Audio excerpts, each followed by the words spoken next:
Hey y'all, how's it going? Good, I hope. So it's been like almost a month since I made, well, it has been a month, I reckon, since I made my last Tiki Talk. And I thought maybe I should kind of explain myself a little bit on how we ended up with my mommy and Raleigh Green as a discussion in a video. So I figure why not give us a little, story time and let y'all know how we ended up there. And unfortunately, for those of you that like instant gratification, it will take 2 videos to get this out because, your limit I think is 10 minutes per video. And I hope y'all have listening ears and care enough to hear the story. Alrighty, so a little backstory on my mommy. My mommy is a little tiny lady. Mommy is a whopping 4'3" now. She started out as a very, very tall 4'11". And due to severe osteoporosis and some connective tissue disorder and other things, she has shrunken down. She is a whopping like 75 pounds now, probably soaking wet. She does have lung disease, COPD, emphysema. Her body is severely humping over. She's got a humongous kyphotic hump due to the severe osteoporosis. And basically what's happening is everything's shrinking down. Her organs are all getting compressed and causes a lot of pain and health issues. So due to the lung disease, though, she does get routine screenings for lung cancer, basically, to make sure that she's not developing dangerous nodules and things like that. So back in the late summer, early fall of 2021, she was going in for a CT of her lungs routinely.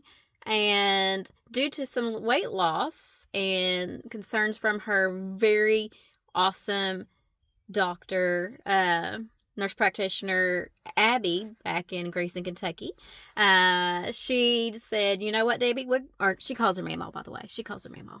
And she says, Mamaw, we're going to go ahead and make sure they're looking in the abdomen as well. Now, granted, a lot of hers compressed, so it may have been fine, and they may have discovered things without the extra, hey, keep your eyeballs open and make sure you're getting all of the abdomen in there. But thankfully, Abby did that and secured information that led to my mom being diagnosed with pancreatic cancer. The diagnosis happened we were notified on November 1st of 2021, which November is Pancreatic Cancer Awareness Month. So ironically enough, Mom's diagnosis came at the beginning of Pancreatic Cancer Awareness Month. Now, normally when we all hear somebody's got pancreatic cancer, we're just like, shit, now we all know that person's going to die, and it's probably going to be soon, and it's probably going to be horrible, and it's very sad. So we went through all the emotions of dealing with this information. Luckily, due to her tumor, which was on her distal end, which means the tail end of her pancreas, and no involvements with arteries and things like that, she qualified for a surgery called the Whipple.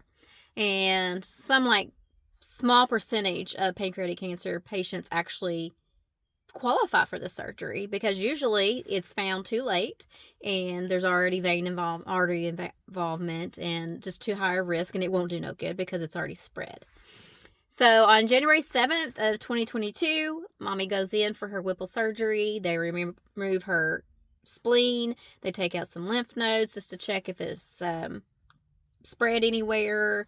They took the tail of her pancreas off and stuff like that. Now, she did have some complications on the table, mainly because her lungs decided to be poopy turds and say, hey, we'll act up. And then it was a very long recovery for her. It took probably 2 years at least just to get her cognition back to where she was, to get her personality back. She was just very down and just weak and just not herself.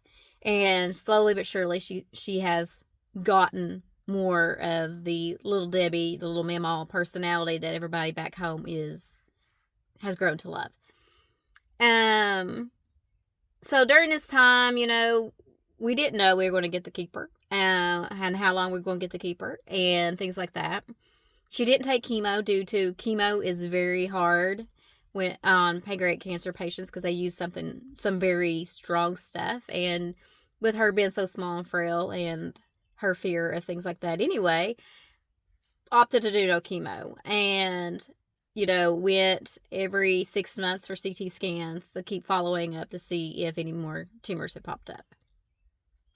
So far, we've not had a CT in almost a year now, but so far so good. She has had no evidence of disease, which is what they call NED, N-E-D, and doing much better. Obviously she suffers a lot of pain due to her bones and things crushing her like that and whatnot. But, for somebody who had a pancreatic cancer diagnosis, she has made it nearly 4 years and it's not normal. It's not the average thing. Not everybody is, lucky enough. I won't say blessed enough because blessed is just not the right word when you're comparing other people's lives. It's more of a luck of the draw kind of thing. And mom was lucky. And mom had an excellent, doctor who made the right call to make sure they were checking her body properly when signs was there for something.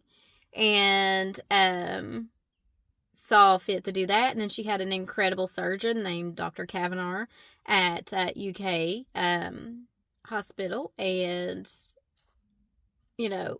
just excellent care. Has been a huge proponent in what has happened. Now mommy will give it all to God, and that's perfectly fine, but God led her, if nothing else, to some incredible people, and those people got her diagnosed with pancreatic cancer at stage 1B. And, it's just not the norm. But the thing is as mommy was healing and stuff like that, she's like, I just feel like I've been spared for a reason, or, there's just a reason for me to still be here, whatnot. And I believe it is to help forward pancreatic cancer research, help forward the awareness for it, and the need for a discovery of a regular routine preventative tests like we have with colonoscopies for colon cancer and stuff like that. So far, there's no definitive, easy, non-CT type of test that you could take on a regular basis and put you through a bunch of x-ray radiation from having a CT on a routine basis. Due to lots of funding cuts, cancer research across the board has been slashed. Some even stopped completely. And now it's up to us, the people, to figure this out and how to fund it, how to get it going, how to save lives. And mommy is like, we got to do something. And I was like, we'll figure it out. We'll figure out how to get your voice and your story out there, and figure out how to make a difference and save lives. Well, this is where we're going to lead over to how she crossed over into the Raleigh Green path and whatnot. So since this is at 9 minutes, we'll go ahead and part 1 and head to part 2. All right. Love you. Bye.